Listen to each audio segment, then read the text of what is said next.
হযরত ইব্রাহিম খলিলুল্লাহ আমাদের জাতির পিতাকে, মুসলিম জাতির পিতাকে হযরত ইব্রাহিম খলিলুল্লাহ, তার বাবা হলো তারেক, কিন্তু তার নাম ছিল আজর। তার মানে আজর নামে একটি মূর্তি সব সময় নিয়ে চলতেন, এই জন্য মানুষ তাকে আজর বলে ডাকতো। কি বলতো? আজর বলে ডাকতো। এই আজরের 3 পুত্র ছিল। কয় পুত্র? 3 পুত্র। বড় পুত্র হলো হারান, মেজো পুত্র নাখুল, আর ছোট ছিল আমাদের জাতির পিতা, মুসলিম মিল্লাতের পিতা হযরত ইব্রাহিম খলিলুল্লাহ। হারান যিনি বড় ভাই ছিলেন ইব্রাহিম আলাইহিস সালাতু ওয়াস সালামের, তার পুত্র হলো হযরত লূত আলাইহিস সালাতু ওয়াস সালাম। লূত আলাইহিস সালামের বাবা। তা লূত আলাইহিস সালাম হযরত ইব্রাহিমের কি হয়? কি হয়? ভাই না? নাকি চাচাতো ভাই? মানে তার ভাইয়ের ছেলে, তার ভাইয়ের ছেলে, ভাইয়ের ছেলে, ভাইয়ের ছেলে, ভাতিজা, ভাইয়ের ছেলে, ভাতিজা। আর হযরত লোকমান হচ্ছে তার ভাইয়ের ছেলের ছেলে। তার মানে লোকমানের বাবা বাউল, তার বাবা হলো নাখল, যিনি হযরত ইব্রাহিমের মেজো ভাই, হযরত ইব্রাহিম আলাইহিস সালামের মেজো ভাই। আর হযরত ইব্রাহিম খলিলুল্লাহ হলো ছোট ভাই। তাহলে এই লোকমান হাকিম তিনি ছিলেন একজন কি, মানে কাঠ কাটতো, জঙ্গলে কাঠ কেটে কাঠ দিয়ে নিজেই কিছু তৈরি করত। সুবহানাল্লাহ। এরকম একজন গোলাম, একজন গোলাম, খাটো, ছোট, কালো। তার মানে 3 ব্যক্তি পৃথিবীতে কালোর তালিকায় আসছে। একজন হযরত ওমরের ভৃত্য ছিল, আর হলো লোকমান, আর একজন হলো হাবশী বেলাল। সুবহানাল্লাহ। 3 ব্যক্তি কালো, এই কালোর ভিতরে লোকমান একজন। সুবহানাল্লাহ। রাসূল একবার বলছেন যে সাহাবীদের সামনে যে কালো লোক তো আর জান্নাতে যাবে না, কালো মানুষ জান্নাতে যাবে না। এখন ওইখানে ওই মজলিসের ভিতরে যারা কালো ছিল 2-1 তারা তো হিমশিম খাচ্ছে, রাসূল বলল কি আমি কালো বিদায় আমি জান্নাতে যাব না? তাদের মুখের মলিনতা দেখে আল্লাহ রাসূল বুঝতে পারলেন আমার কথাটা তারা বুঝতে পারে নাই। আল্লাহ রাসূল এবার বললেন, ও সাহাবীরা শোনো, জান্নাত এত চমৎকার জায়গা, এত সুন্দর জায়গা, ওইখানে আল্লাহ কালো বানাইয়ে কাউকে জান্নাতে নেবে না। সবার চেহারা পূর্ণিমার চাঁদের মতো উজ্জ্বল হয়ে যাবে, সুন্দর করে আল্লাহ জান্নাতে নিয়ে যাবেন। সুবহানাল্লাহ। জান্নাতটা কত ভালো। আপনারা তো কোরআন পড়েন না ভাই, কোরআন পড়লে, কোরআনের চোখ দিয়ে যদি জান্নাত দেখতে পাইতেন, তাহলে পৃথিবীর মানুষ সমস্ত সংসার ছেড়ে শুধু তাকিয়ে থাকতো যে আমি জান্নাতে কিভাবে যেতে পারি, পাগল হয়ে যেত।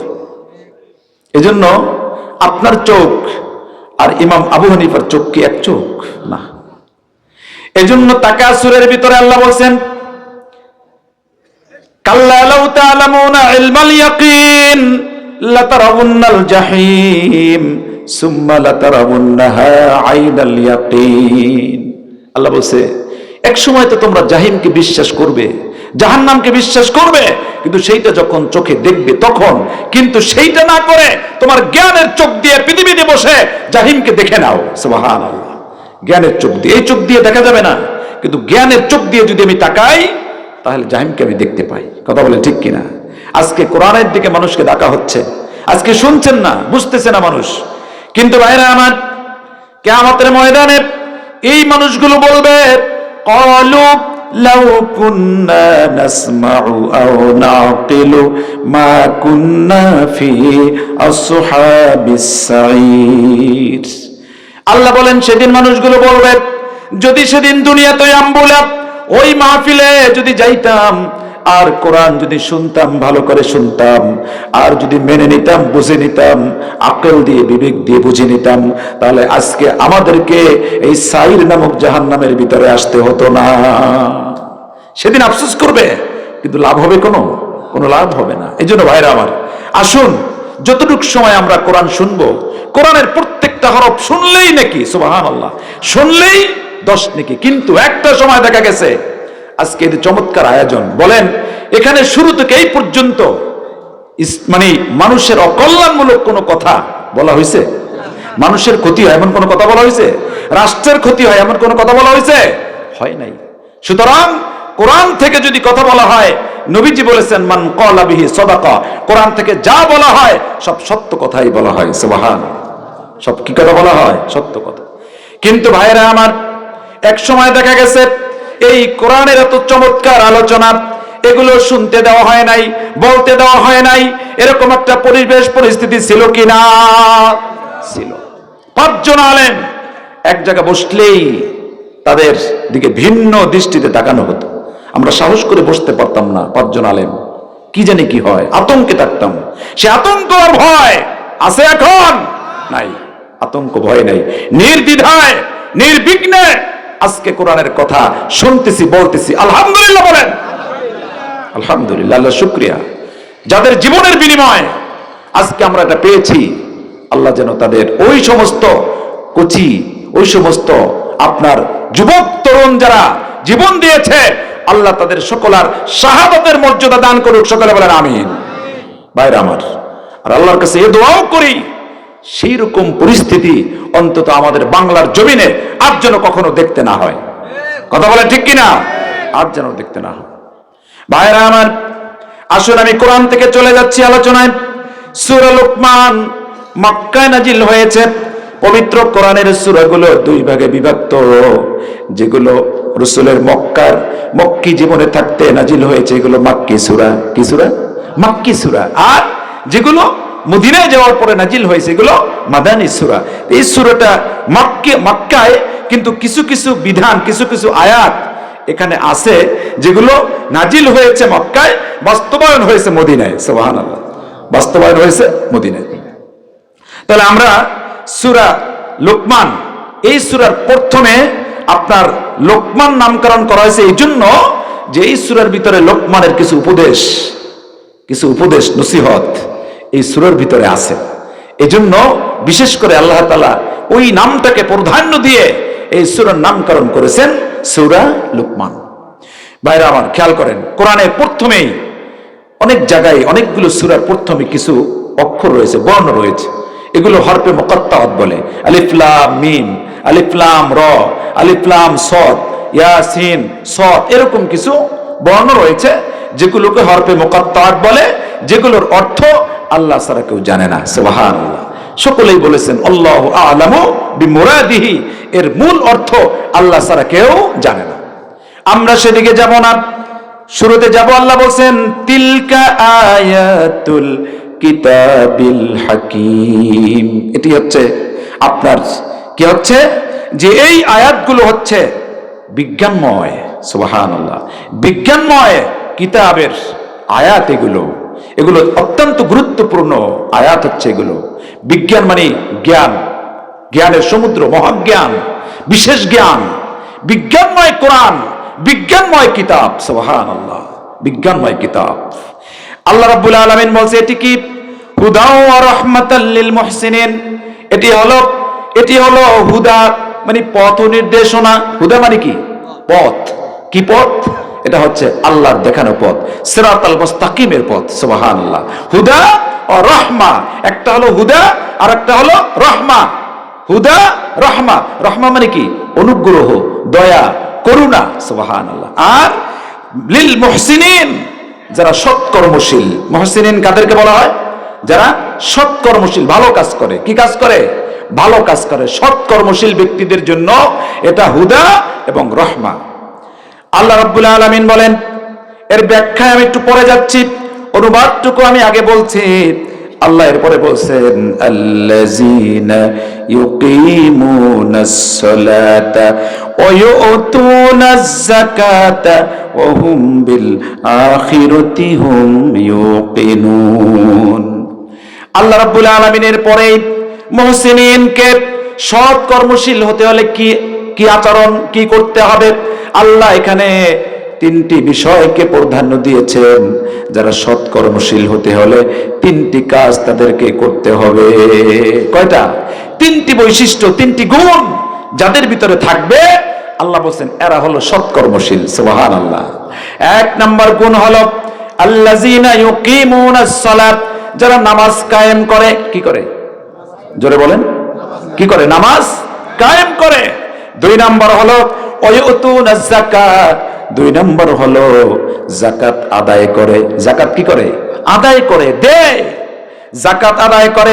তিন নম্বর হলো যারা নামাজ কায়েম করে, যাকাত আদায় করে, আল্লাহ বলছেন বিল আখিরাতি হুম ইউকিনুন, আর নিশ্চিতভাবে দৃঢ়ভাবে আখিরাতকে বিশ্বাস করে, দৃঢ়ভাবে আখিরাতকে বিশ্বাস করে। ভাইরা আমার, হযরত আদম আলাইহিস সালাম থেকে শুরু করে মুহাম্মদ সাল্লাল্লাহু আলাইহি ওয়াসাল্লাম পর্যন্ত যত নবী পৃথিবীতে আসছে, সমস্ত নবী রাসূলদের তিনটি বিষয় সমত ছিল, একই দাওয়াত ছিল, একই বিষয় ছিল, এর মধ্যে আলাদা ছিল না। এক নাম্বার হলো তাওহীদ, দুই নাম্বার রিসালাত, তিন নাম্বার আখিরাত। তিন নম্বরে কি? আখিরাত। দুনিয়ার জীবন আর আখিরাত, আপনি যদি আখিরাতকে যত আপনি আপনার কাছে বিশ্বাসের জায়গায় নিয়ে আসতে পারবেন, ততই দুনিয়ার জীবন আপনার সুন্দর হবে। আখিরাতের বিশ্বাস ছাড়া দুনিয়ার জীবনকে সুন্দর করার কোনো ব্যবস্থা নাই। আছে? আমরা যা করি সব কিসের জন্য করি? আখিরাতের জন্য করি। এখানে ভাইরা আমার খেয়াল করেন, আল্লাহ বলছেন এই তিনটি বিষয় যারা, এই তিনটি বৈশিষ্ট্য যাদের ভিতরে পাওয়া যাবে তারা হলো মুহসিনিন। আর আল্লাহ এদের জন্য বলছেন উলাইকা আলা হুদাম মির রাব্বিহিম, এই গুণ বৈশিষ্ট্য বিশিষ্ট মানুষগুলোই তাদের রবের হেদায়েতের উপর আছে। রবের হেদায়েতের উপর, যে প্রথম বলছিলাম হুদা, এই হুদার উপর কে আছে? যার সালাত কায়েম করে, যাকাত দেয়, আখিরাতকে বিশ্বাস করে। আল্লাহ বলছেন এই তিনটি কাজ যারা করে তারাই রয়েছে কিসের উপর? রবের হেদায়েতের উপর, সঠিক পথের উপর রয়েছে। আর উলাইকা হুমুল মুফলিহুন, তারাই হলো সফলকাম এবং বিজয়। আমরা কি বিজয় হতে চাই? সফলকাম হতে চাই? কে কে চাই? লিল্লাহে তাকবীর, লিল্লাহে তাকবীর। আল কোরআনের আলোক, আল হাদিসের আলোক, লিল্লাহে তাকবীর। ভাইরা আমার, তাহলে বোঝা গেল এই তিনটি কাজ যারা করে, এক নাম্বার হলো আপনার সালাত কায়েম করে। কি করে? সালাত পড়ে না কায়েম করে? নামাজ কি পড়া না কায়েম করা? ভালো করে বুঝে নেন, নামাজ কি করতে হবে? কায়েম করতে হবে। ভাইরা আমার, নামাজ কায়েম হলো, আমরা কায়েম জিনিসটা বুঝি না, প্রতিষ্ঠিত করা। কি করা? প্রতিষ্ঠিত করা। তার মানে হলো নামাজ কায়েম করতে হলে নামাজের আগে অনেকগুলো বিষয় আছে। আগে কি ঈমান না আগে সালাত? আগে কোনটা? ঈমান। আগে কি? ঈমান। ঈমান যার মজবুত রয়েছে, ঈমানে পরিপূর্ণ রয়েছে, সেই ব্যক্তি যখন নামাজ পড়ে তার নামাজটা হয় কায়েম। আর যদি ঈমানে ফাসেক থাকে, মানে ঈমানই পরিপূর্ণ নাই, তাহলে তার নামাজ কায়েম হয় না। একটু উদাহরণ দিলে বুঝতে পারবেন। খেয়াল করেন, আমি এটা বলে থাকি প্রায়, আমাদের বাংলাদেশে পোশাক কায়েম আছে। কি আছে? পোশাক কায়েম আছে। তার মানে যদি একটা মানুষকে বস্ত্রহীন অবস্থায় দেখা যায়, মানে পোশাক নাই তার শরীরে, তাহলে ওই মানুষটাকে মানুষ কি বলে? জোরে বলেন। পাগল বলে। তার মনে করে যে তার মানসিক সমস্যা আছে, মানসিক সমস্যার কারণে লোকটার গায়ে পোশাক নাই। কথা ঠিক আছে তো? আচ্ছা, অথচ লোকটা কিন্তু পাগল হলে যে পাগলামি মানুষ করে, সেই পাগলামিও সে করে না, শুধুমাত্র রাস্তা দিয়ে হেঁটে যাচ্ছে, এতটুকু কারণ দেখলেই মানুষ দূর থেকে মনে করে ওই লোকটা একটা পাগল। কথা বলে ঠিক কিনা? ভাইরা আমার, তাহলে এদেশে পোশাক কায়েম থাকার কারণে পোশাকবিহীন মানুষকে মানুষ পাগল মনে করে। ওই মানুষটা যতই শিক্ষিত হোক না কেন, তারপরে মানুষটাকে দূর থেকে তাকাইয়ে বলে ওটা পাগল। ওটা কি? পাগল। ওই লোকটাকে এইরকম একটা চেয়ারে উঠাবে, চেয়ারে বসাবে, ওই লোকটা নামাজের ইমামতি দেবে, ওই লোকটাকে চেয়ারম্যান বানাবে, ওই লোকটা মেম্বার বানাবে, ওই লোকটাকে সমাজের কোনো বড় চেয়ার দেবে? দিবে না। দিবে? কারণ তার কি নাই? পোশাক নাই। কি নাই? এক পোশাক না থাকার কারণে তাকে যদি আপনি মানসিক রোগী বলতে পারেন, তাহলে যেদিন মনে করবেন যেই লোকটার নামাজ নাই, ওই লোকটা সুস্থ না, ওই লোকটা অসুস্থ, অথবা ওই পাগলের যেমন মূল্যহীন, নামাজবিহীন ব্যক্তি ওরকম মূল্যহীন। যার নামাজ নাই সমাজে কোনো দাম নাই, যার নামাজ নাই তার কোনো চেয়ার নাই, যার নামাজ নাই তার কোনো মর্যাদা নাই। কথা বলেন ঠিক কিনা? এরকম যেদিন মনে হবে বেনামাজিদেরকে আমরা কোনো চেয়ার দিতে চাই না, এইরকম যদি পরিবেশ তৈরি হয়, সেদিন মনে করবেন যে নামাজ কায়েম আছে। নামাজ কায়েম তো সেদিন হবে যেদিন নামাজি ব্যক্তিদের সমাজে সবচাইতে উঁচু জায়গায় নেওয়া হবে, নামাজ দিয়ে মানুষকে সম্মান দেওয়া হবে। যার নামাজ যত ভালো, তাকে সবচাইতে ভালো মানুষ বলে মানুষ বিবেচনা করবে। আল্লাহ রাসূল তাই করতেন। যদি কাউকে দেশের রাষ্ট্রপ্রধান বানাতেন, কোন দেশের গভর্নর বানাতেন, নিযুক্ত করতেন, পাঠাতেন, তাহলে রাসূল দেখতেন কোন সাহাবীর নামাজ ভালো। সুবহানাল্লাহ, কারণ নামাজ ভালো। ভাইরা আমার, নামাজ তো আমরা আদায় করি, কিন্তু নামাজ কায়েম না হওয়ার, নামাজ প্রতিষ্ঠিত না হওয়ার অনেকগুলো কারণ আছে। সেই কারণগুলো আমাদের খুঁজে বের করতে হবে। কথা বুঝে আসছে? আপনি নামাজ পড়েন, নামাজ পড়তে হলে সর্বপ্রথম যেটা দরকার, সেটা কি দরকার? কোরআন দরকার। কি দরকার? কোরআন দরকার। কোরআন ছাড়া কি নামাজ পড়া যায় নাকি? কথা বলেন, যায়? যায় না। আপনার দরকার হলো কোরআন, আর সেই কোরআনের শিক্ষা আজকে আপনার আমার ভিতরে নাই। নামাজের বয়স 40, কিন্তু সূরা ফাতিহা বুঝতেছি না, বুঝি না ফাতিহাটা কি, অন্য সূরা পড়তে পারি না। এটা বোঝা যায় কখন? মসজিদের ইমাম যদি না থাকে, তাহলেই অনুভব করা যায় যে আসলে বিষয়টা কি। তুমি সামনে যাও, তুমি সামনে যাও, শেষ পর্যন্ত কেউ যেতে চায় না। কথা ঠিক আছে তো? তার মানে ওখানে গিয়ে আমি পড়বোটা কি? আমি তো কিছু পারি না। এই যে আপনার অবস্থা, তাহলে আপনি যখন একা একা নামাজ পড়েন, তখন আপনি কি দিয়ে নামাজ পড়েন?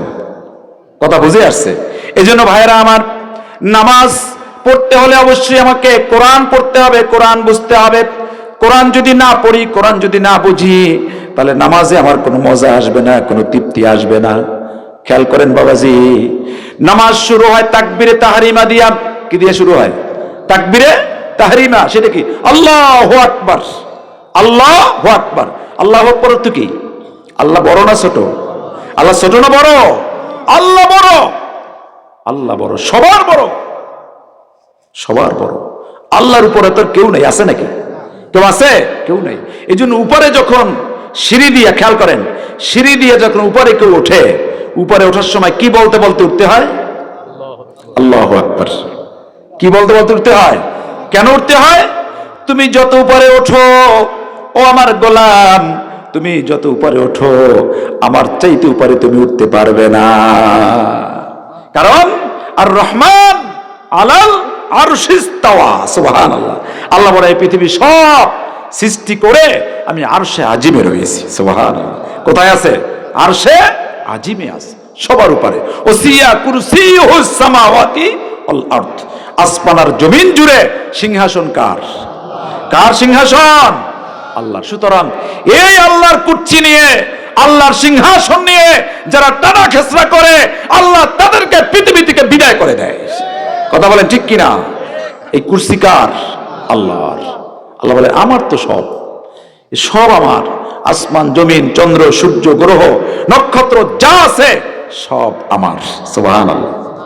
আমরা কার? নাকি বাবা মার সন্তান? আমরা কারা? বাবা মার সন্তান, তাই না? আমরা আল্লাহর। খেয়াল করেন ভাই, আপনার 3.5 হাত বডি, এই বডিটা হচ্ছে রুহের চালিকা শক্তি। তার মানে রুহু ওই বডিটা বহন করে, রুহু চলছে। কথা বোঝেন? রুহু বডিকে, যেমন ট্রেন চলে, ট্রেনে অনেকগুলো বগি থাকে, একটা ইঞ্জিন থাকে, ওই ইঞ্জিনগুলো সমস্ত বগিগুলো টেনে নিয়ে যায়। কথা বলে ঠিক কিনা? ঠিক বগির থেকে যখন ইঞ্জিন আলাদা হয়ে যায়, তখন বগি কিন্তু আর একটুও চলে না। আর চলে না। যত সময় পর্যন্ত সংযোগ থাকে, তত সময় পর্যন্ত চলতে থাকে। ঠিক আমার দেহ থেকে রুহুটা যখন বিদায় নিয়ে যায়, তখন রুহুটা নিথর পড়ে থাকে, আমার বডিটা পড়ে থাকে, রুহুটা চলে যায়।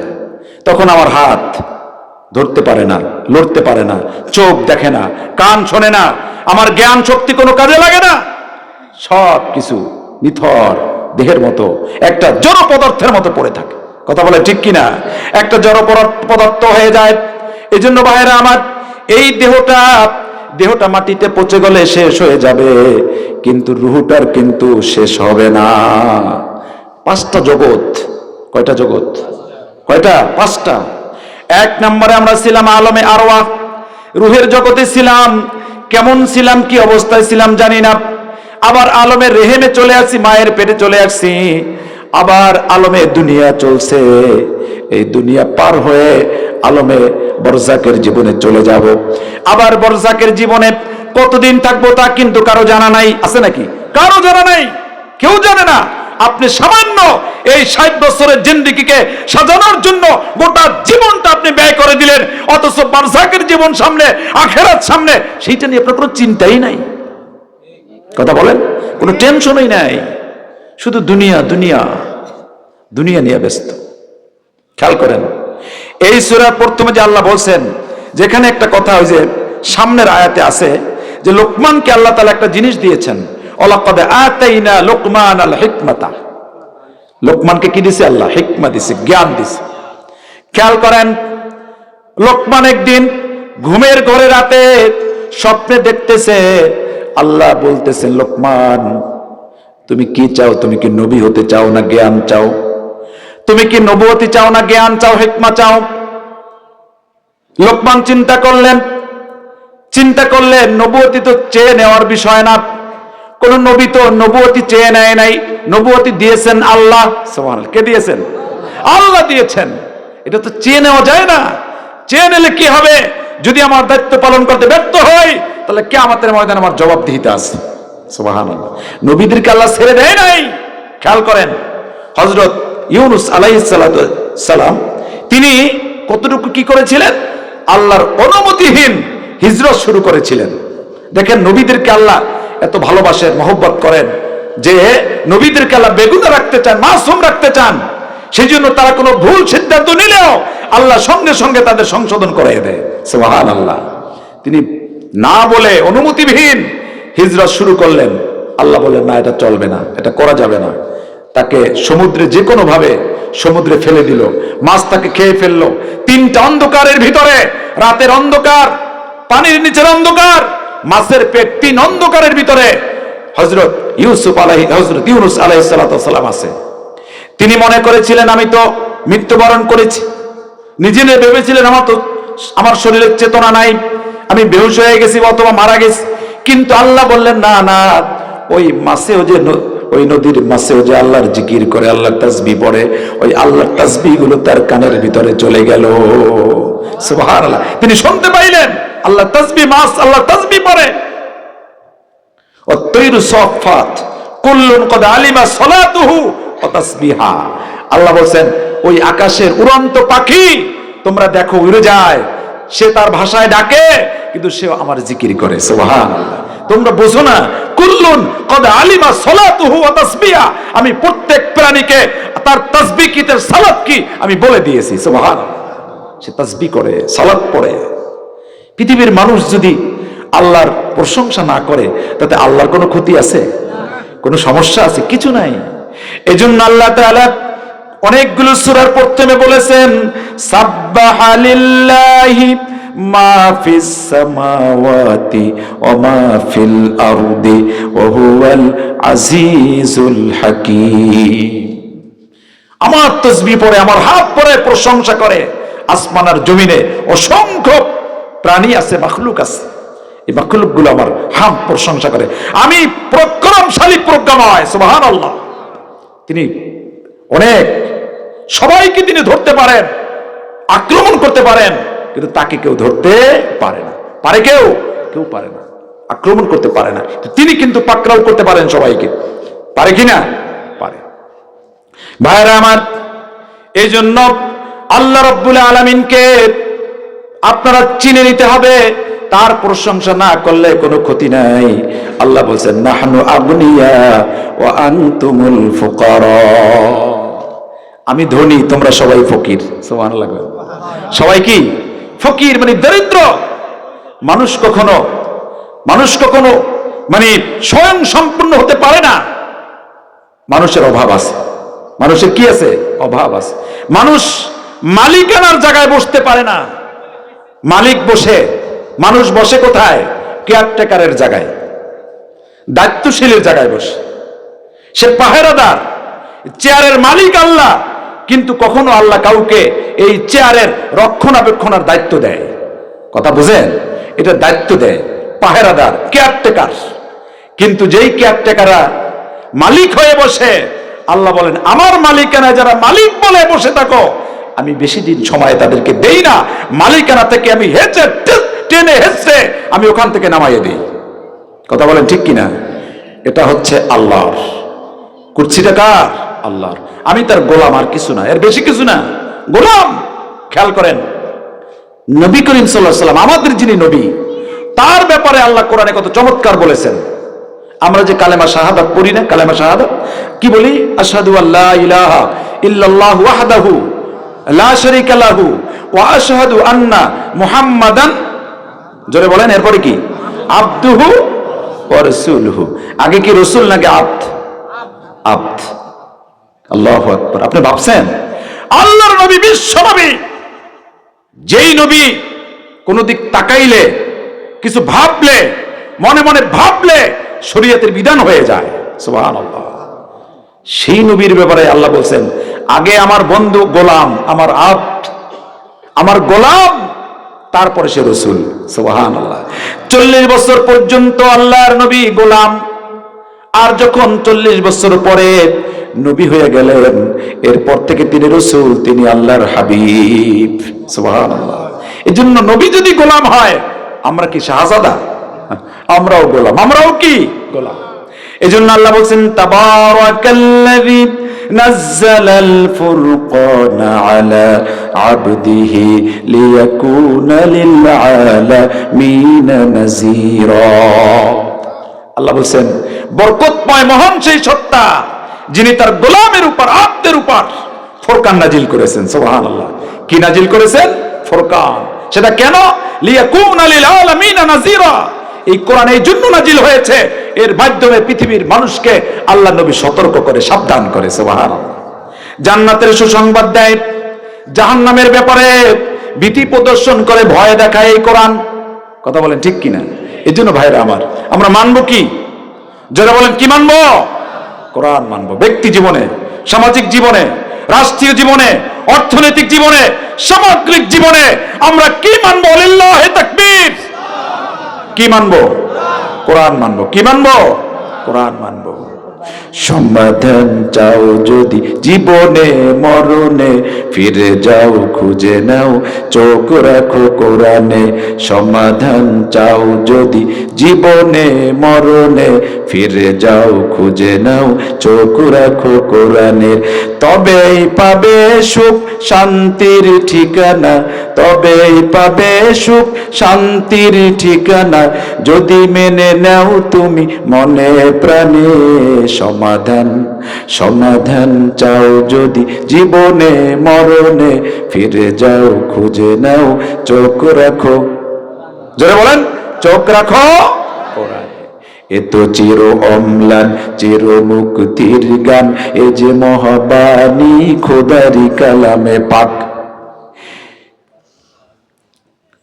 এ তো চির অম্লান, চির মুক্তির গান, এ যে মহাবাণী খোদারি কালামে পাক।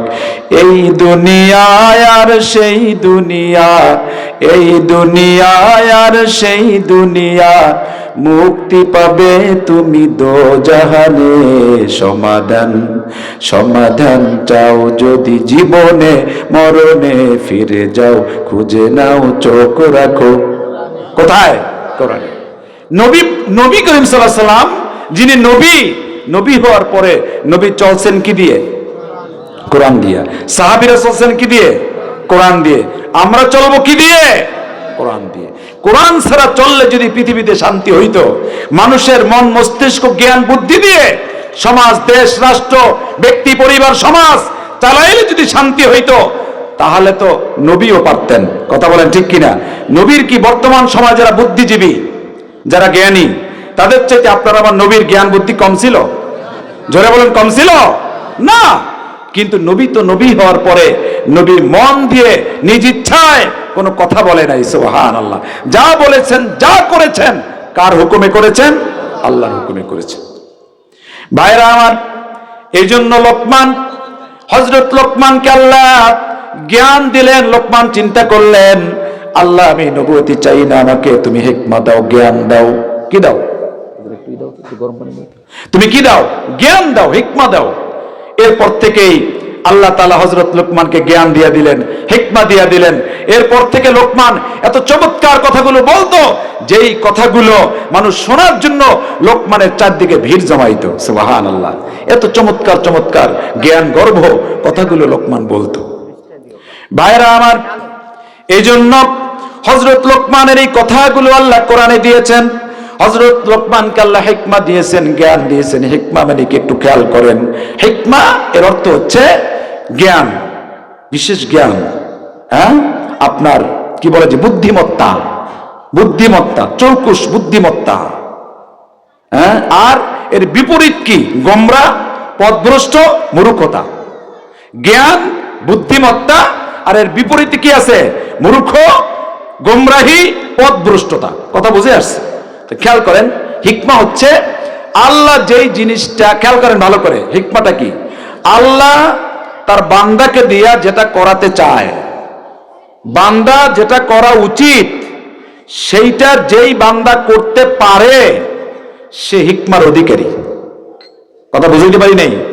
আল্লাহ যেটা আপনাকে দিয়ে করতে চায়, করাতে চায়, সেইটা আপনি যদি করতে পারেন আপনার জ্ঞান বুদ্ধি দিয়ে, তাহলে আপনি জ্ঞানী, আপনি বুদ্ধিমান, আপনি বুদ্ধির পরিচয় দিলেন। আর এইটা যে করতে পারলো না, সে জ্ঞানের পরিচয় দিতে পারলো না। উদাহরণস্বরূপ বলি, নামাজ কার হুকুম? এই যে নামাজের কথা বলা হয়েছে না, সালাত কার হুকুম? আল্লাহ বলছেন আকিমুস সালাহ, নামাজ কায়েম করো। তাহলে আপনি মোমেন যদি দাবি করেন, তাহলে মোমেন, আপনি মোমেন যদি দাবি করেন, তো মোমেনের দ্বিতীয় কাজ হলো সালাত আদায় করা। সালাত আদায় করা এটা দ্বিতীয় কাজ। মানে আপনার ঈমান আছে এইটা বোঝা যাবে আপনি যদি নামাজি হন। কিন্তু বেনামাজি যতই মুখে বলুক আমি ঈমানদার, এই কথা সত্য না, এটা ফাসিকি কথা, এটা মিথ্যা কথা। কি কথা বুঝে আসছে? আপনি মোমেন দাবি করলে, মোমেনা দাবি করলে, কোন নারী যদি বলে আমি মোমেনা, আমি আল্লাহকে মানি, আমি পরকাল বিশ্বাস করি, তাহলে তাকে নামাজ পড়তে হবে, তাকে সালাত আদায় করতে হবে। একটু খেয়াল করেন, কোরআনে আল্লাহ বলছেন সূরা হুজুরাতের ভিতরে, ইন্নামাল মুমিনুনা ইখওয়াতুন ফাসলিহু বাইনা আখওয়াইকুম ওয়াত্তাকুল্লাহ লাআল্লাকুম তুরহামুন। 10 নম্বর আয়াত সূরা হুজুরাতের। নিশ্চয়ই মুমিন মুমিনের ভাই। খেয়াল করেন ভালো করে, নিশ্চয়ই মুমিন মুমিনের কি ভাই। এটা কোরআন বলছে, কিন্তু রাসূল কি বলছেন? আল মুসলিমু আখুল মুসলিম। খেয়াল করতে হবে, কিন্তু কোরআন বুঝে নিতে হবে। আপনাদের কষ্ট হচ্ছে? বুঝে নিতে হবে, একটু বুঝে নেন ভাই, কাজে লাগবে। রাসূল বলছেন মুসলমান মুসলমানের ভাই, আর আল্লাহ বলছেন মুমিন মুমিনের ভাই। তো ওইটা হলো কোরআন, এইটা হলো হাদিস। খেয়াল করেন ভাইরা আমার, কিন্তু আল্লাহ তাআলা কোরআনে আবার বলেছেন, ইয়া আইয়ুহাল্লাযীনা আমানুত্তাকুল্লাহা হাক্কা তুকাতিহি ওয়া লা তামুতুন্না ইল্লা ওয়া আনতুম মুসলিমুন। খুব গভীর মনোযোগ। হে ঈমানদার, তোমরা আল্লাহকে ভয় করো। তাই আল্লাহর ভয় ছাড়া কোনো ব্যক্তি ঈমানদার দাবি করতে পারে? কিন্তু আল্লাহ আবার কেন বললেন? এই জন্য বলছেন যে ঈমানের হক আদায় করে ভয় করো। এই যে বিদ্যুৎ বাতি জ্বলছে না, আচ্ছা যদি কাউকে বলা হয় যে বিদ্যুতের উপরে যে কভারটা আছে, কভারটা নাই, শুধু ভিতরের তারটা আছে যেটার সঙ্গে কারেন্ট আছে, ওই তারটা যদি কেউ ধরতে বলে যে আপনি এটা ধরেন, আপনি কি ধরবেন? কেন ধরবেন না? ওখানে ভয় আছে যে ওটা আমাকে শর্ট করতে পারে, আমাকে ধরতে পারে। খেয়াল করেন, এই মুহূর্তে এই যে আমি যেখানে বসা, এর উপর থেকে, নিচ থেকে যদি একটা জাতি সাপ, বিষাক্ত সাপ বের হয়ে একটু বড় বড় আকারের শ করে আপনার সামনে দাঁড়ায়, বসা থাকবেন কে কে? এখানে কি বসা থাকবেন কেউ? কি মানে দৌড়েই কে কোন জায়গা দিয়ে বের হবেন? কারণ সাপের ভয় আছে, সাপের ভয় আছে। এইমাত্র যদি কেউ বলে, এইমাত্র আমাদের এখানে যদি সংবাদ দেয় এই দক্ষিণ দিক থেকে 2টা বাঘ আসতেছে, কি কথা বোঝেন নাই? খুব নিকটে চলে আসছে, বসে থাকবেন কেউ? আমার কথা বুঝেন? তার মানে বাঘের ভয় আছে, সাপের ভয় আছে, বিদ্যুতের ভয় আছে। কিন্তু আল্লাহ যে বারবার কোরআনে বলে কবরে বিষাক্ত 99টা সাপ আছে, এর একটা সাপ যদি পৃথিবীতে নিঃশ্বাস ফেলতো জমিনে ফসল হতো না। সেই সাপের উপর তো বিশ্বাস নাই। মা বোনেরা, যদি দেখেন এতটুকু অপরাধ যদি থাকে মায়ের, যে মাথায় কাপড় থাকে না, তো ওই নারীর ওই চুলগুলো ওই বিষাক্ত সাপ হয়ে যাবে, তাকে দংশন করবে। মনে হয় ছোট্ট ব্যাপার, কিন্তু ব্যাপারটা তো ছোট্ট না, ব্যাপারটা কঠিন। রাসূল বলছেন, যেই মায়ের মাথায় কাপড় থাকে না, ওই ঘরে আল্লাহর রহমতের ফেরেশতা প্রবেশ করে না। কত বড় একটা কথা, কন্টিনিউ আছে, কাপড় নেই মাথায়। কথা বলেন ঠিক কিনা? করা যাবে না। এই জন্য বাবাজিরা আমার, আল্লাহ বলছেন ভয় করার হক আদায় করে ভয় করো, আর খবরদার খবরদার মুসলমান না হয়ে মৃত্যুবরণ করো না। এইবার বলেন, আমরা দোয়া চাই, কই হুজুর একটু দোয়া করেন ঈমানটা নিয়ে যেন মরতে পারি। কি কথা বোঝেন নাই? আল্লাহ বলছে মুসলমান না হয়ে মরো না, আর দোয়া চাই কি? ঈমান নিয়ে যেন মরতে পারি। ঈমান নিয়ে মরে লাভটা কি? কোন ঈমান? ওই ঈমান না, ঈমানটা হচ্ছে আপনি সর্বশেষ যেন আপনি যা বিশ্বাস করলেন ওই বিশ্বাসের কাজের উপর যেন আপনার শেষ মৃত্যুটা হয়। আপনি বিশ্বাস করছেন আল্লাহকে, আল্লাহ বলছে নামাজ পড়ো, মৃত্যুর আগের যে নামাজ ওয়াক্ত, সেই নামাজটাও যেন আপনার আদায় হয়, এর উপর যেন আপনার মৃত্যু হয়। এটা হলো ঈমানের মৃত্যু। কিসের মৃত্যু? ঈমানের মৃত্যু। আপনার আমার যে ঈমান, ওই ঈমান আবু জাহেলেরও ছিল, ওরকম ঈমান আবু তালেবেরও ছিল, ওরকম ঈমান আবু তালেবেরও ছিল। খেয়াল করেন, আবু তালেব একটু প্রাসঙ্গিক কথা বলে বোঝার জন্য। আবু তালেব রাসূলের চাচা। রাসূলের কি? দূরের না কাছের? আপন, একেবারে বাবার ভাই, আপন ভাই। আবার শুধু ভাই না, শুধু চাচা না, রাসূলের 9টি বছর নবুয়তি পাওয়ার পরে 9 বছর, এবং তার আগে তার দাদা ইন্তেকালের পরে তার রাসূলের বয়স এখন 8 বছর। তাই 8 থেকে শুরু করে 40, এখানে আছে প্রায় 32 বছর, এরপরে আরো 9 বছর, তার মানে প্রায় 41 বছর পর্যন্ত যেই চাচা ভাতিজাকে হাতে গড়ে লালন পালন করেছে, চমৎকার ভালোবাসতো, পছন্দ করত, মহব্বত করত, এই চাচা কত সম্মানের, কত শ্রদ্ধার। কিন্তু যখন তার মুমূর্ষ সময়, যখন রাসূল জানতে পারলো তার চাচা একেবারে অন্তিম সময়, আল্লাহর নবী গিয়ে বলল, চাচা আপনি একটু কালেমা পড়েন, আপনি একটু কালেমা পড়েন, আপনি শুধু বলেন লা ইলাহা ইল্লাল্লাহ, আমি মুহাম্মদ আপনার ভাতিজা, এটা বলতে হবে না, নবী দরকার নাই, আপনি শুধুমাত্র বলেন আল্লাহ ছাড়া কোনো ইলাহ নাই। কারণ আপনি শিরকের উপর আছেন, আপনি বহুত্ববাদের উপর আছেন, আপনি শিরকের উপর আছেন, একাধিক ইলাহ, 360 জন খোদা মানেন। কয়জন? আমরা মানি কয়জন? তো 360 বেশি না এক বেশি? কি কয়? 360 বেশি না এক বেশি? এক বেশি না, বিষয়টা ওরকম না। আল্লাহ বলছেন নাহনু নারযুকুহুম ওয়া ইয়াকুম, আল্লাহ কখনো কখনো তিনি এক, কিন্তু পৃথিবীর মানুষ যেহেতু বেশি সংখ্যককে শক্তির কিছু মনে করে, এই জন্য আল্লাহ কোরআনে কোথাও কোথাও নিজেকে বহু নাহনু বলেছেন, আমরা। সুবহানাল্লাহ, বলছে আমরা রিজিক দেই, তার মানে আমি দেই। কে দেয়? আমি দেই। তা 360 আর এক, এই জন্য তো মক্কায় রাসূল যখন দাওয়াত দেয় তখন বলতো, কি তুমি এক আল্লাহর কথা বলো, 360 জন খোদা মানি, তাই তো শান্তি পাই না, একজনকে মানলে শান্তি পাবো কেমনে? কি কথা বোঝেন নাই? এ হলো তাদের কন্ট্রাডিকশন, তাদের বুঝের ভুল। ভাইরা আমার, রাসূল বললেন, চাচা আপনি শুধুমাত্র বলেন, তাওহীদের ঘোষণা দেন, আমি কিয়ামতের ময়দানে আপনার জন্য আমি সুপারিশ করতে পারবো। সুবহানাল্লাহ, কত বড় একটা সুযোগ ছিল তার। শুধু বলেন লা ইলাহা ইল্লাল্লাহ।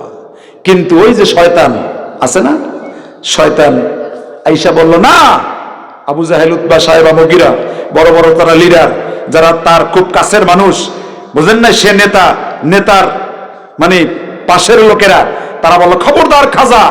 খাজা মানে ওই সময় সমাজে যারা সমাজপতি থাকতো, এমন জন কই নেতা, বড় ভাই আছে না, নেতা বড় ভাই। দেখেন সুযোগ কিন্তু কিয়ামতের ময়দানে হবে। এই যে নেতা আর বড় ভাই, এদের ব্যাপারে কোরআনে আয়াত আছে না নাই? আছে। যখন জাহান্নামে যাবে তখন বলবে, ইন্না আতানা সাদাতানা ওয়া কুবরানা ফাদাল্লুনা সাবিলা। আল্লাহ দুনিয়ার জীবনে আমাকে সেই নেতাগুলা কোথায়? যেই নেতাগো অনুসরণ করে আজকে জাহান্নামে আসলাম, আমাকে সেই বড় ভাইরা কোথায় যাদের আনুগত্য করার কারণে আমরা গোমরা হয়ে গিয়েছিলাম, পথভ্রষ্ট হয়ে গিয়েছিলাম। আজকে যেই যুবকের হাতে যেই নেতা অস্ত্র তুলে দেয়, যেই নেতা ওই যুবকের হাতে মদের বোতল তুলে দেয়, ওই নেতার কর্মীরা কিয়ামতের ময়দানে তাদের পিছনে যাবে আর তাদের ধরবে। কথা বলে ঠিক কিনা? এরকম নেতা আছে না নাই? কি আজীব ব্যাপার। যুবক, তোমার জীবনে তো অনেক দাম, অনেক দাম। তুমি ফেরো বাবা, তোমার জীবনের অনেক দাম। তোমাকে আল্লাহ পৃথিবীতে পাঠিয়েছে গোলামি করার জন্য। আল্লাহর গোলামি করবা। কার গোলামি? জোরে বলেন কার? আল্লাহর গোলামি করবা। ভাইরা আমার, তা আবু তালেব কলেমা পড়লেন না, রসুল মনে কষ্ট, রসুলের মনে কষ্ট। বাইতুল্লাহর সামনে গিয়ে রসুল দাঁড়ানো। খেয়াল করেন বাবা, আল্লাহ রাব্বুল আলামিন নবীকে কত ভালোবাসতো। এই যে নবীর মনে একটু কষ্ট, আল্লাহ এটা সইতে পারলেন না, সঙ্গে সঙ্গে জিব্রাইলকে রসুলের কাছে পাঠাইয়া দিলেন। আল্লাহ আয়াত নাজিল করলেন, ইন্নাকা লা তাহদি মান আহবাবতা ওয়ালাকিন্নাল্লাহ ইয়াহদি মান ইয়াশা। বলি আল্লাহু আকবার। আল্লাহ বলছেন, হে নবী, আপনি খেয়াল করেন, আপনি যদি কাউকে ভালোবাসেন, মহব্বত করেন, কাকে বলছে? নবীকে বলছে। কাকে বলছে? নবীকে। আপনি যদি কাউকে ভালোবাসেন, মহব্বত করেন, আপনার ভালোবাসার কারণে, মহব্বতের কারণে সে হেদায়েত পাবে, বিষয়টা তা না। হেদায়েত আমি যাকে দেই সেই পায়। সুবহানাল্লাহ। মান ইয়াহদিল্লাহু ফাহুয়াল মুহতাদ ওয়া মা ইউদ্লিল ফালান তাজিদ লাহু ওয়ালিয়্যাম মুরশিদা। সুবহানাল্লাহ বলেন। আজকে তাফসীরের ব্যাপারেও, কোরআনের ব্যাপারেও অপব্যাখ্যা দেওয়া হয়, ভুল ব্যাখ্যা দেওয়া হয়। কয় কি জানেন? কয় যার পীর নাই তার পীর হলো শয়তান। কি আছে না এরকম কথা? আছে না নাই? কয় মুর্শিদ লাগবে। কি লাগবে? মুর্শিদ লাগবে। কি আজীব ব্যাপার। আল্লাহ কি বলছেন? আমি যদি কাউকে হেদায়েত দেই, ফাহুয়াল মুহতাদ, সে হেদায়েত পায়। ওয়া মা ইউদলিল, যদি আমি কাউকে গোমরাহ করে দেই, পথভ্রষ্ট করে দেই, ফালান তাজিদা লাহু, ফালান তাজিদা লাহু, এটার ওয়েট কত আলেমরা বোঝে। ফা অতঃপর লাম, লামে তাকিদ, নুনে সাকিলা, তার মানে এর গুরুত্ব এত যে কখনো না, কশ্চিন কালেও না তার হেদায়েতের জন্য কোন অভিভাবক খুঁজে পাবে না, ওলি পাবে না, সাহায্যকারী পাবে না। সুবহানাল্লাহ। এরপরে তো নবী তো বুঝতে পারলো চাচা হেদায়েত পাবে না, ইন্তেকাল করলো, কবর হয়ে গেল। আল্লাহর নবী এইবার আবার হাত তুলে আল্লাহর কাছে দোয়া করতেছে, আল্লাহ তুমি আমার চাচারে মাফ করে দিও। কি চাচারে? খেয়াল করেন, মজার কথা আছে কিন্তু এর ভিতরে। চাচারে মাফ করে দিও। কে দোয়া করে? কে কে করে? নবী। কার জন্য করে? তার চাচার জন্য। এই চাচা কোন চাচা? খেয়াল করেন, শেরেখুল আসাদুল্লাহিল গালিব, হযরত আলীর বাবা। হযরত আলীর বাবা। জাফর সাইয়্যিদুশ শুহাদা, একজন শহীদের বাবা। ইমাম হাসান হোসাইন, জান্নাতের যুবকদের সর্দার, তার দাদা। তার কি দাদা? খাতুনে জান্নাত মা ফাতেমা, তার শ্বশুর। পরিচয় কম না বেশি? এই দুই একটা পরিচয় থাকলেই তো আমরা খালি নেতার ভাইয়ের ছেলের ভাইগনা। কি বুঝেন নাই? নেতার ভাইয়ের ছেলের ভাইগনা আমার চেনেন? এই পরিচয় বর্তমানেও দেখছি কিছু। কয় আমি অমুক। তুমি কে? অমুক মানি? তুমি কে? সন্ত্রাসী, চাঁদাবাজি এগুলো করে। আমি অমুক। তো অমুক ভালো, তুমি চাঁদাবাজি করো কেন? তুমি সন্ত্রাসী করো কেন? তুমি মানুষের জানমাল নিয়ে সিনেমিনি করো কেন? তুমি ভদ্র যদি হও, শরীফ যদি হও, তা তুমি নম্র ভদ্র থাকো, শান্ত থাকো, ভালো হও, সমাজের মানুষের ভালোবাসা অর্জন করো, তাহলে একসময় মানুষ তোমাকে অনেক উপরে চেয়ারে উঠাইয়া দেবে। কথা বলে ঠিক কিনা? কিন্তু তুমি যে নোংরামি করতেছো, এই নোংরামি মানুষ পছন্দ করে না। এজন্য ভাইরা আমার, এত পরিচয় থাকার পরেও যেহেতু সে কালেমা পড়তে পারে নাই, শিরক অবস্থায় মুশরিক হয়ে দুনিয়া থেকে চলে গেছে, এইবার আবার আল্লাহ আয়াত নাজিল করলেন। সুবহানাল্লাহ। দেখেন, একজন ব্যক্তি আবু তালেব মুশরিক হয়ে মারা গেল, রাসূলের আপন। হেদায়েত যদি নবীর হাতেই থাকতো, তাহলে নবী চাচারে দিয়ে দিতে পারতো না? আল্লাহু আকবার। দেখছেন? পারে নাই, পারে নাই। এজন্য ভাইরা আমার, আল্লাহর নবীর কাছে জিবরাইলকে আবার পাঠাইয়া দিলেন। মা কানাত লিন-নাবিয়্যি ওয়াল্লাযীনা আমানু আইয়াস্তাগফিরু লিল মুশরিকিনা ওয়ালাউ কানু উলি কুরবা মিন বা'দি মা তাবায়্যানা লাহুম আন্নাহুম আসহাবুল জাহিম। আল্লাহু আকবার। খেয়াল করেন, এখানে একটা মাসলা আছে, গুরুত্বপূর্ণ কথা আছে। আল্লাহ বলছেন নবী আপনার জন্য ঠিক না, আপনার জন্য ঠিক না। শুধু নবী আপনার জন্য না, ওয়াল্লাযিনা আমানু, যারা ঈমানদার তাদের জন্য ঠিক না। যে কোন মুশরিকের জন্য, তার নাজাতের জন্য আমার কাছে দোয়া করবে, নিশ্চিতভাবে সে জানে মুশরিক অবস্থায় ইন্তেকাল করেছে। যে মুশরিক হয়ে ইন্তেকাল করে, কাফের হয়ে ইন্তেকাল করে, সে তো জাহান্নামী। সে কি? সে কি? জাহান্নামী। সুতরাং এই জাহান্নামী জেনে দোয়া করলে সেই দোয়া কি হবে না? আমার কাছে কবুল হবে না। ভাইরা আমার, আমরা তো অনেক জানাজায় যাই না? যাই না? যে লোকটা একেবারে ফজরের পরে মারা গেল, ওদিন ফজরের নামাজটাও পড়ে নাই, এরকম আছে না নাই? আছে না নাই? আছে। ফজরের নামাজটাও পড়ে নাই, কিন্তু সে দুনিয়া থেকে চলে গেছে। তার জানাজায় আমরা যাই না? তার জানাজায় আমরা শরীক হই। আবার কিছু লোক আছে যে একেবারে, আমি একদিন একটা জানাজায় গিয়ে, আমার খুব কাছের মানুষ, আত্মীয় না কিন্তু আমার সাথে চাকরি করে, আমার কলিকের বাবা মারা গেছে। বয়স্ক মানুষ, চাকরি করে রিটায়ার্ড হওয়ার পরে সে অনেক দিন বেঁচে ছিল, তারপর মারা গেছে। কিন্তু ভাই আমি যাইয়া, বিশ্বাস করেন, যাইয়া যখন কাপড়টা মুখটা জাগাইছে, মানে যেদিন মারা গেছে তার আগের দিন রাতে, সকালে মারা গেছে, আগের দিন রাতে এমন ক্লিন শেভ করছে, মানে চেনা যায় না সে কি মুসলিম না কি, চেনার উপায়ই নাই। আল্লাহু আকবার। হাসেন না বাবা, এই যে এটা কি, এটা কি, এটার সম্মান আছে না? মর্যাদা আছে না? আছে। আল্লাহ তো আপনাকে এমন একটা বয়সে দিয়েছে যেটা থাকলেই আপনার ভালো লাগে, আপনার কল্যাণ, আপনার উপকার। এটা ফালাই দিলে আপনার ক্ষতি, ফেলে দিলে আপনার ক্ষতি। মনে রাখবেন, আল্লাহ যে বিধান দিয়েছে, নবী যে বিধান দিয়েছে, এটা আপনার আমার কল্যাণের জন্যই দিয়েছে। অকল্যাণ হয় এমন কোন বিধান আল্লাহ মানব জাতির জন্য দেয় নাই। দিয়েছে? দেয় না। দেখেন একটা উদাহরণ দেই। এই যে মানে আনসোশাল, আমাদেরকে তো মানুষ এখন আনসোশাল বলে, হুজুররা আনসোশাল, অসামাজিক, সামাজিকতা বোঝে না। সোশ্যাল মানে আপ টু ডেট।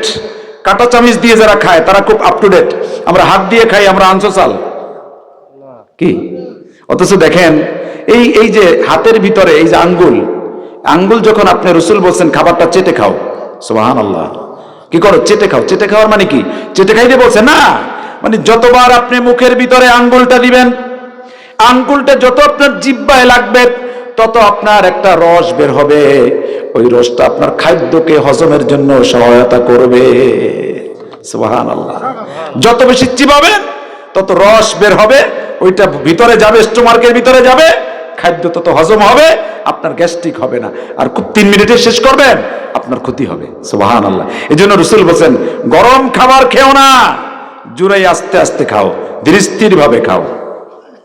খেয়াল করেন মায়েরা, খেয়াল করবেন, যদি এই আঙ্গুলটা তরকারি হাত দিয়ে যদি তরকারি নেন, তো তরকারি কি হয়ে যাবে? নষ্ট হয়ে যাবে। কিন্তু চামিচ দিয়ে নেবেন, নষ্ট হবে না। তার বোঝা গেল হাতের ভিতরে কিছু জাদু আছে। সুবহানাল্লাহ, কিছু জাদু আছে। ভাইরা আমার, এই জন্যই বলছি, ইসলামের যত বিধান, সব বিধানের ভিতরে কল্যাণ আছে। কি আছে? কল্যাণ আছে, উপকার আছে। ক্ষতি হয় এমন কোন বিধান আল্লাহ দেয় নাই। আমি একটু জায়গায় চলে আসছি, খেয়াল করেন। আমরা তো মৃত্যু মানুষের কাছে গিয়ে তওবা করাই। হুজুর দেখেন, বাবা নামাজ পড়ে নাই, রোজা রাখে নাই, হজ করে নাই, যাকাত দেয় নাই, এ নিয়ে কোনো চিন্তা নাই। মৃত্যুর আগে একজন আলেমকে ডেকে বলে, হুজুর আমার বাবাকে একটু কালেমা পড়াইয়ে দেন। আছে না নাই? আছে না নাই? কি লাভ হবে বলেন? আল্লাহ কি বলছেন শোনেন, ইল্লাল্লাযীনা তাবু মিন বাদি যালিকা ওয়া আসলাহু ফাইন্নাল্লাহা গফুরুর রহিম ইন্নাল্লাযীনা কাফারু বাদা ঈমানিহিম সুম্মা ইজদাদু কুফরা লান তুকবালা তাওবাতুহুম। আল্লাহ বলছেন, নিশ্চয়ই যারা কুফরি করে, ঈমান আনার পরে কুফরি করে, ঈমান আনার পরে কুফরি করে, তার মানে কি? আজকে এই যে ওয়াজ শুনলেন, আজকে শুনলেন যে নামাজ বাদ দেওয়া যাবে না, নামাজ ত্যাগ করা যাবে না, নামাজ পড়তেই হবে, এর উপর ঈমান আনলেন, কিন্তু কালকে সকালবেলা ফজর পড়লেন না, তার মানে ঈমান আনার পরে কুফরি করলেন। ইচ্ছা করে নামাজ ছেড়ে দেওয়া তো কুফরি, ইচ্ছা করে নামাজ ছেড়ে দেওয়া কি কুফরি। আপনি কুফরি করলেন, নামাজ পড়লেন না। তা আল্লাহ বলছেন এরকম যদি হয় সুম্মাস দাদু কুফরা, আপনার গোটা জীবন আপনি পর্যালোচনা করে দেখেন নামাজের সংখ্যা বেশি না না পড়ার সংখ্যা বেশি। কি কথা বোঝেন নাই? তুলনা করবেন। তা যদি এমন হয় যে আপনার সুম্মাস দাদু কুফরা, কুফরির পরিমাণ বেশি, আমলের পরিমাণ কম, নেক আমলের পরিমাণ কম, কুফরি বেশি, আল্লাহ বলেন লান তুকবালা তাওবাতুহুম, কোশ্চিন কালেও এই ব্যক্তির তওবা কবুল হবে না। কে বলছেন? কে বলছেন? আল্লাহ বলছেন। ভাইরা আমার, এই জন্য খেয়াল করেন যে আপনাকে তওবা করতে হবে এখনই, এখন তওবা করতে হবে। আপনি এখনই বুঝছেন এটা করা দরকার, যদি না করেন তাহলে আপনার তওবা কবুল হবে না। এই যে মুমূর্ষ সময় যে তওবা করালেন, সে তো ওই সময় তো এমনিই তো সে কষ্টে আছে, কথা বলেন ঠিক কিনা? তওবা করবেন এখন। তওবার 3টি শর্ত পূরণ করে তওবা করলে অবশ্যই আল্লাহ মাফ করে দিবেন। একটা হচ্ছে অনুশোচনা নিয়ে আল্লাহর কাছে ক্ষমা চাওয়া, আর 3 নাম্বার হচ্ছে ওই কাজ জীবনে আর না করা। সুবহানাল্লাহ, ওই কাজ জীবনে আর না করা। ভাইরা আমার, এই জন্য আমরা তওবা করব সময় থাকতে, এখন করব তওবা, এখন করব তওবা। কথা বুঝে আসছে? এবার আসুন আমি আমার আলোচনা আবার একটু ফিরে যাচ্ছি যে তাহলে লোকমানকে আল্লাহ হিকমত দিলেন, জ্ঞান দিলেন, এবং এই সূরার প্রথমে আল্লাহ বললেন মুহসিনিন যারা, তাদের 3টি বিষয় খেয়াল করতে হবে। নামাজ কায়েম করতে হবে, যাকাত দিতে হবে, আর আখিরাতের উপর দৃঢ় বিশ্বাস রাখতে হবে। ভাইরা আমার, এই কোরআন নাজিল করছেন কে? জোরে বলেন কে? কার কাছে নাজিল হয়েছে? আমাদের নবী মুহাম্মদুর রাসূলুল্লাহ সাল্লাল্লাহু আলাইহি সাল্লামের কাছে মক্কায় নাজিল হলো কোরআন। এই যে নামাজ এবং যাকাত, এটা মক্কি সূরা, কিন্তু এর বাস্তবায়ন হয়েছে কোথায়? মদিনায়। কোথায় হয়েছে? শরীয়তের দেখেন, মক্কায় 13টি বছর রাসূল ছিলেন, সেই সময় শরীয়তের ওইরকম বড় বড় কোনো বিধান আল্লাহ নাজিল করে নাই, ফরজ করে নাই। শুধুমাত্র মক্কায় মানুষদেরকে ঈমানের দাওয়াত দিয়ে, ঈমানের তালকিন দিয়ে মানুষ তৈরি করেছেন। আর এই তৈরিকৃত মানুষ যখন পরিপূর্ণ হয়ে গেছে, তখন মদিনায় যাওয়ার পরে এই নামাজ, এই রোজা, এই হজ, এই যাকাত, এইগুলোর বিধানগুলো আল্লাহ ওখানে নাজিল করে দিয়েছেন। পর্দা, এগুলো ওখানে নাজিল করে দিয়েছেন। সুবহানাল্লাহ। ভাইরা আমার, খেয়াল করেন মক্কি জীবন আর মাদানী জীবন অনেক পার্থক্য আছে। আমরা অনেকে নামাজ পড়ি, যাকাত দেই না, কিন্তু মনে রাখবেন যে নামাজ পড়ে ধনী ব্যক্তি যদি হয়, যাকাত না দেয়, তাহলে ওই ব্যক্তির নামাজ কবুল হয় না, নামাজ কবুল হয় না। অনেকে ধনী মানুষ আছে, দেখেন ধনী মানুষ আছে হজ করে, কিন্তু হজ করবেন কি দিয়ে? টাকা লাগে না? টাকা লাগে না? লাগে না? লাগে। খেয়াল করেন ইমানের যে মৌলিক, ইসলামের যে মৌলিক 5টি বিষয় ভিত্তি, ইমান, সালাত, সাওম, যাকাত, হজ, এই যে 5টা বিষয় খেয়াল করেন।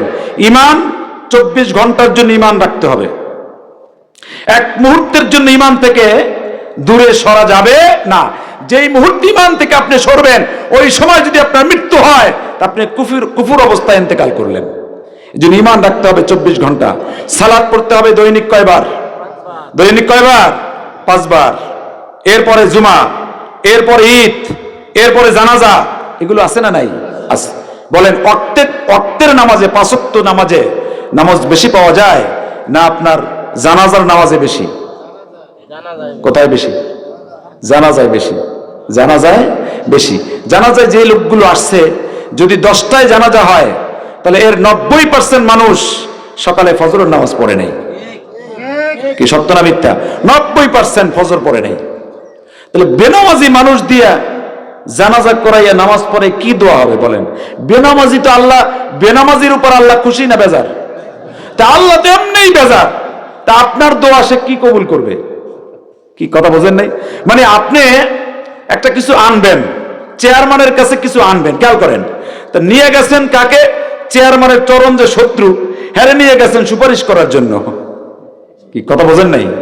মানে চেয়ারম্যানের চরম শত্রু যে, তাকে নিয়ে গেছেন, আপনি কিছু পাবেন, এই সুপারিশ করবে চেয়ারম্যানের কাছে। তো ঢুকতেই তো আপনার উপর চোখ গরম হবে, কিরে তুই হেরে নিয়ে আসলি, মানে কি আমার চরম শত্রু হেরে নিয়ে আসলি?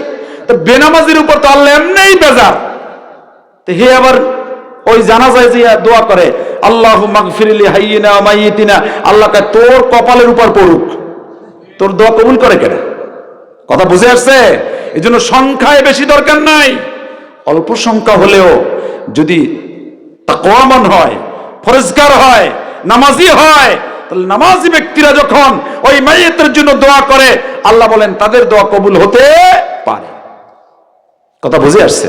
এই জন্য ভাইরা আমার, বাবাজিরা আমার, খেয়াল করেন, এই জন্য নামাজ যদি পড়তে হয় তাহলে অবশ্যই যাকাত দিতে হবে, যাকাত না দিলে নামাজ হবে না। এইবার আসুন, হজ করে অনেকে বারবার, একবার না। হজ জীবনে কয়বার ফরজ? হজ জীবনে কয়বার ফরজ? একবার ফরজ। কয়বার? একবার ফরজ। খেয়াল করেন, আব্দুল্লাহ বিন মুবারক, আচ্ছা আমাদের নামাজ পড়ি, রোজা রাখি, হজ করি, যাকাত দেই, যা করি কার খুশির জন্য করি? কার খুশির জন্য? মানুষকে দেখানোর জন্য না।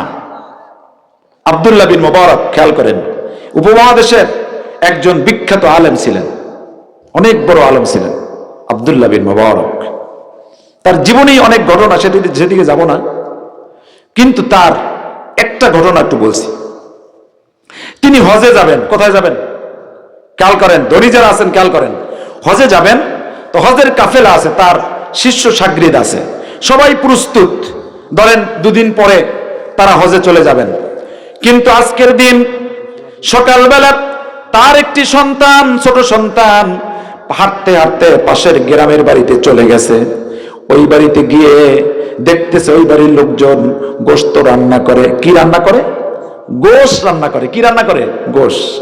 তিনি ছোট্ট বাচ্চা, তো তিনি চাইলেন যে আমাকে একটু গোশ খেতে দাও। বাড়িওয়ালা বলছেন না, তোমাকে গোশ দেওয়া যাবে না। তখন বাচ্চাটার মন খারাপ হয়ে গেছে, ছোট মানুষ কান্না করতে করতে বাড়িতে চলে আসছে। হুজুর, তিনি সফরে যাবেন, হজে যাবেন, তার সমস্ত মালামাল রেডি, প্রস্তুত। তিনি বললেন, বাবা তুমি কাঁদো কেন?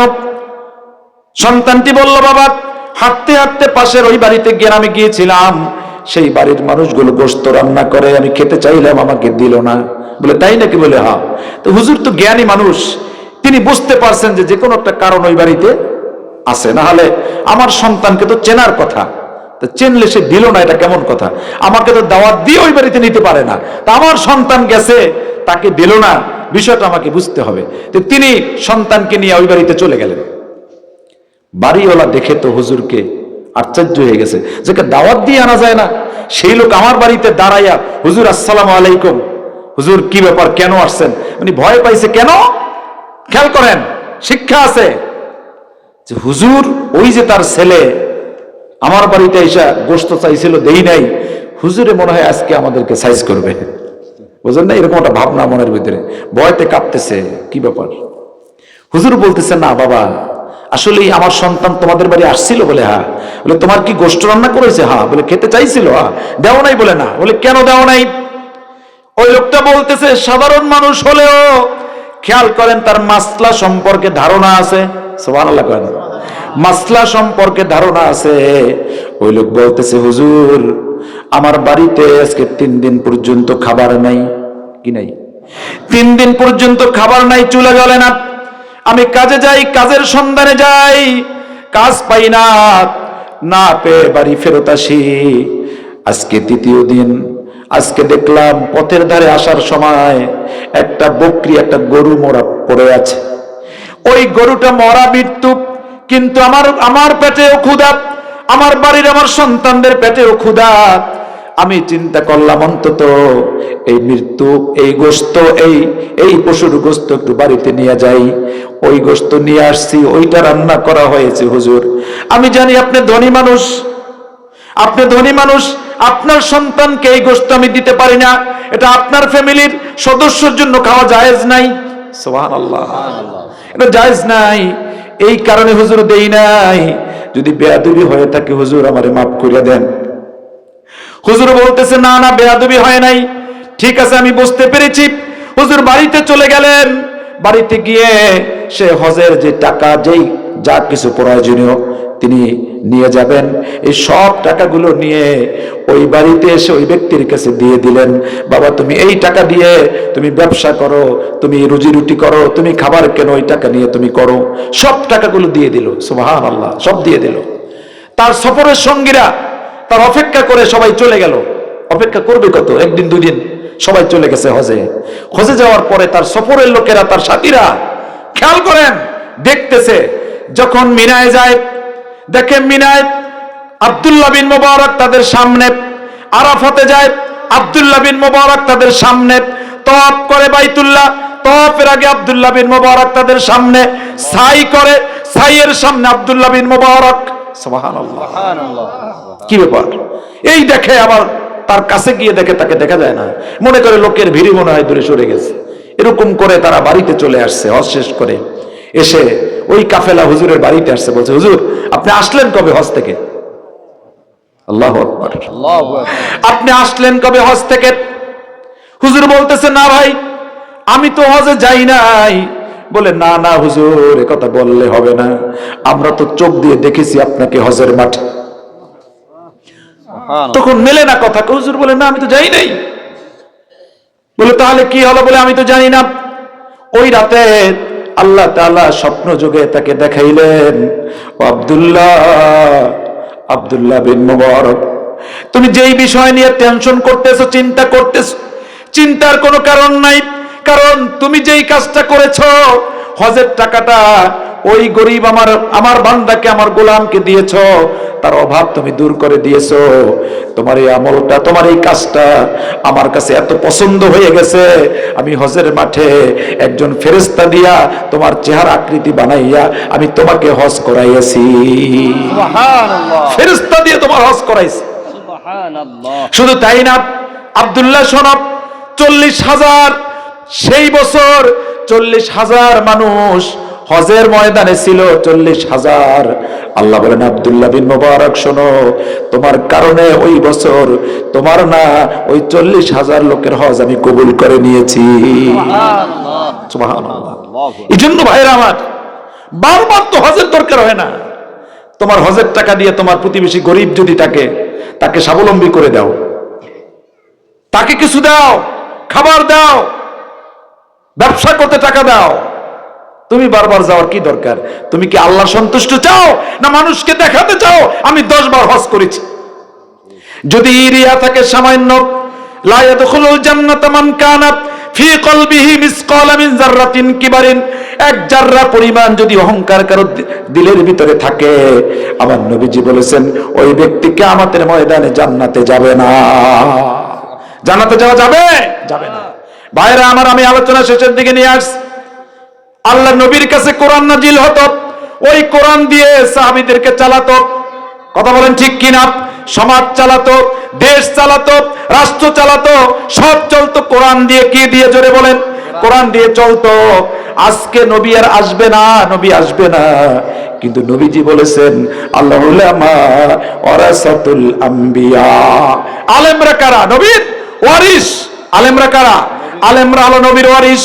আজকে ভাইরা আমার, সাহাবীরা যেভাবে অনুসরণ করত নবীকে, কোরআনকে, ঠিক আজকে আমরা যারা আছি আমরা অনুসরণ করব কাকে? আলেমদেরকে। কাদেরকে করব? আলেমদেরকে করব। এই কোরআনকে অনুসরণ করব। কথা বলেন ঠিক কিনা? এই জন্য ভাইরা আমার, আমি যা করব, আলেমরা কি করে? আমি 30 বছর লেখাপড়া করে, ওয়াজ করে, কোরআন রিসার্চ করে, গবেষণা করে, একজন ইমাম, একজন আলেম, সে বুঝলো মানব রচিত মতবাদ দিয়ে, মানব রচিত আইন দিয়ে, মন্ত্র তন্ত্র দিয়ে সমাজ, রাষ্ট্র এগুলো চালানো যায় না। কিন্তু আমরা কেন বুঝলাম না? নারায়ে তাকবীর, নারায়ে তাকবীর। আল কোরআনের আলো, আল হাদিসের আলো। ভাইরা আমার, তাকবীর। ভাইরা আমার, একজন ব্যক্তি যার নাম নিলেই চোখে পানি চলে আসে। অপরাধ ছিল কি বলেন? আমার কি অপরাধ ছিল?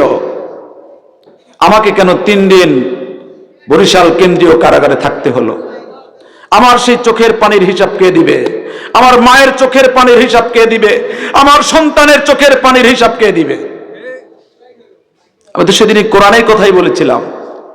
আজকে যে লোকটা যাকে কোরআনের পাখি বলা হতো, লক্ষ কোটি মানুষ যাকে মন দিয়ে ভালোবাসতো, হৃদয় দিয়ে ভালোবাসতো, সেই লোকটার তো অপরাধ ছিল না, অপরাধ তো একটাই ছিল, এই কোরআন দিয়ে কথা বলতো। জাতি এবং এই মানুষ তাদের কল্যাণের জন্য কথা বলতো। তার জীবনে একটা কথাও সে বলে নাই যেগুলো মানুষের অকল্যাণ হয়, সমাজ এবং দেশ অথবা রাষ্ট্রের কোনো ক্ষতি হয়, কিছুই বলে নাই। আলেম ওলামা হচ্ছে এই জমানার একজন পথ নির্দেশনাকারী, মানুষকে সত্যের পথ দেখায়। কথা বলেন ঠিক কিনা? কোন পথে চললে আপনার কল্যাণ আপনি জানেন না, কিন্তু আলেমরা জানে। কেন জানে? কোরআন পড়ে বিদায় জানে, এই জন্যই তারা বলে দেয়। সুবহানাল্লাহ।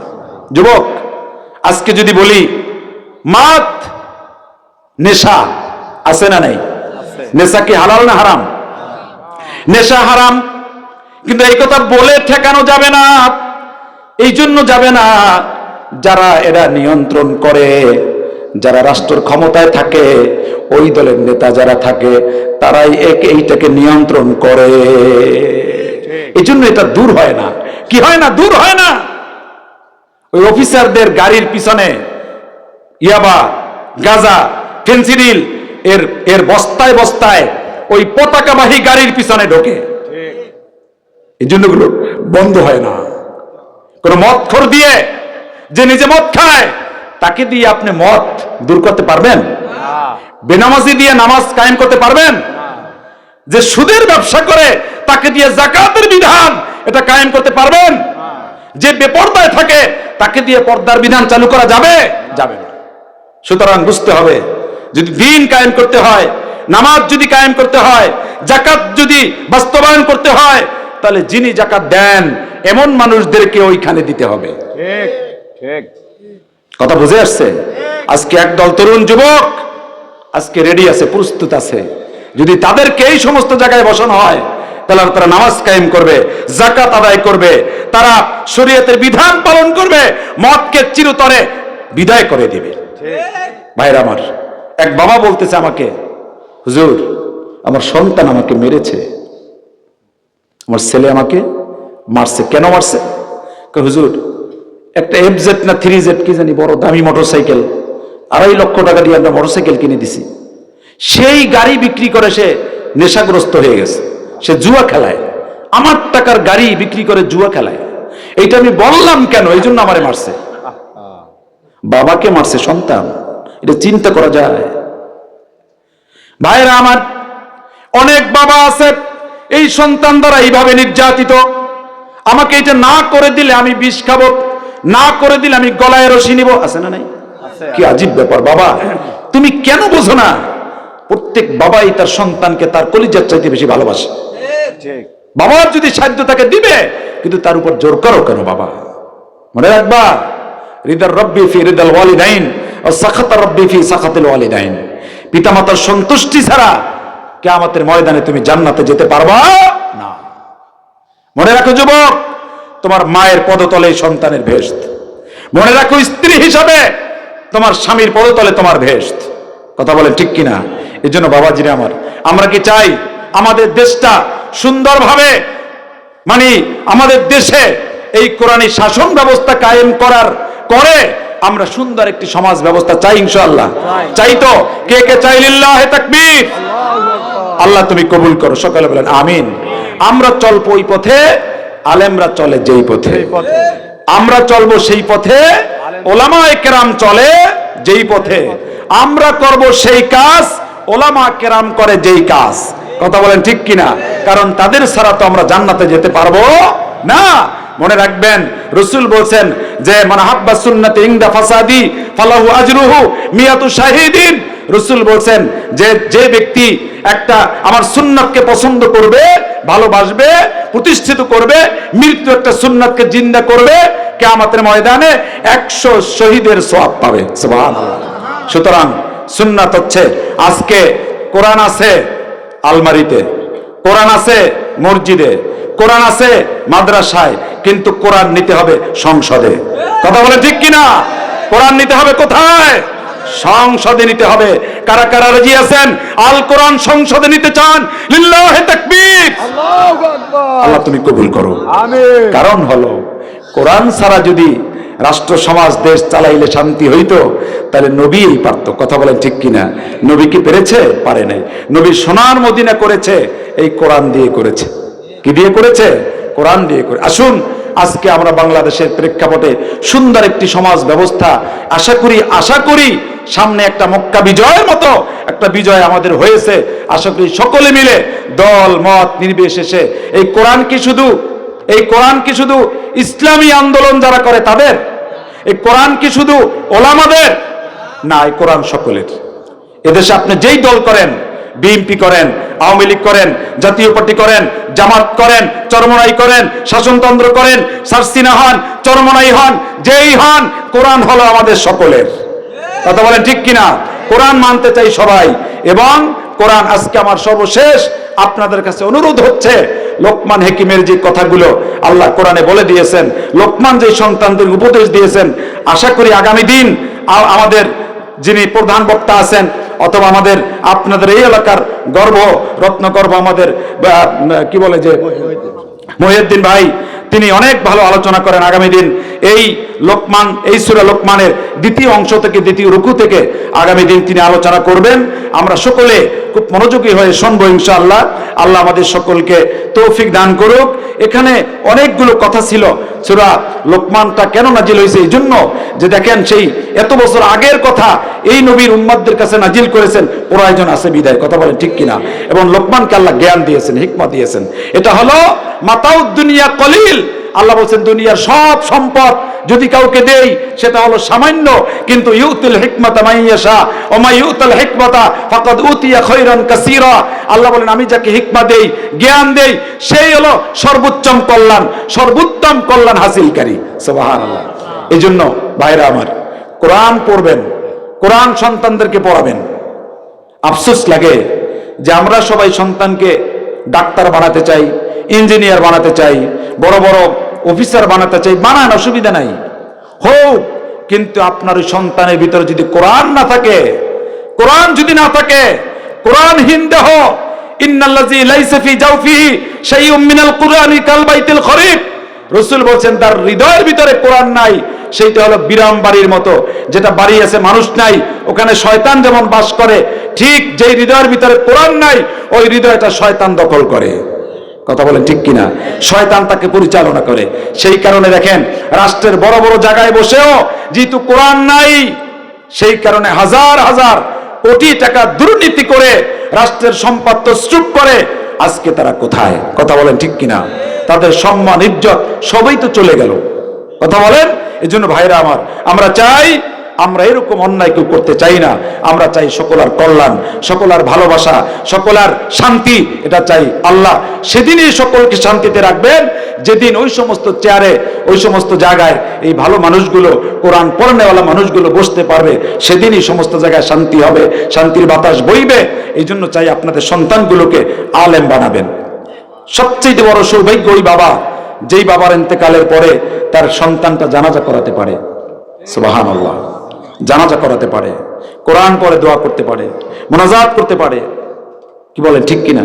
এই জন্য আমরা ইনশাআল্লাহ পড়াবো, তো নিজেরা কোরআন পড়বো, নিজেরা পড়াবো, এবং কোরআন যেখানে আছে আমরা থাকবো সেইখানে। আল্লাহ আমাদের সকলকে তৌফিক দান করুক। আমিন সুম্মা আমিন। ওয়া মা তাওফিক ইল্লা বিল্লাহ।